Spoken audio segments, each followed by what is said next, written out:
X abused our child.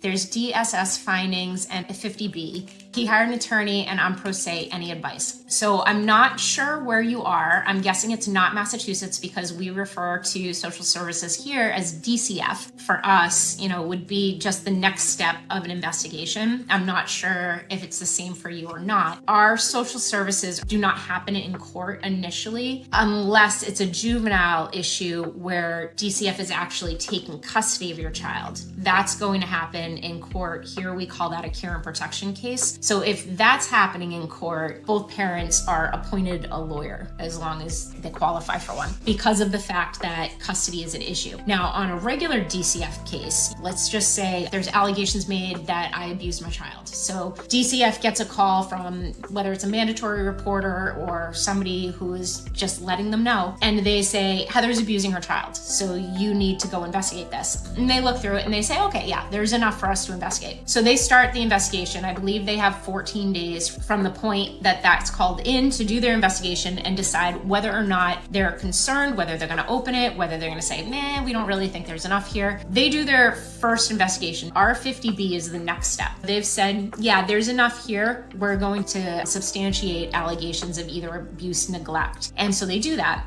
And then DCF gets involved, which is super fun because, you love having them in your life. So they get involved and they come up with plans and, hoops you have to jump through in order to get them out of your life. Now, if you disagree, you can basically file for a fair hearing here in Massachusetts. And that usually is when an attorney will come in. Now, you can go through the investigation, you can have an attorney with you, which depending on the situation, a lot of times we do recommend. Sometimes it might be enough for an attorney just to tell you what to say or how to say it, because how to say something is often just as important as what you're saying. But if he has an attorney and you're pro se, that probably doesn't matter as much, where you're saying they're the ones that abused the child. My guess is they're hiring an attorney just to try to protect themselves.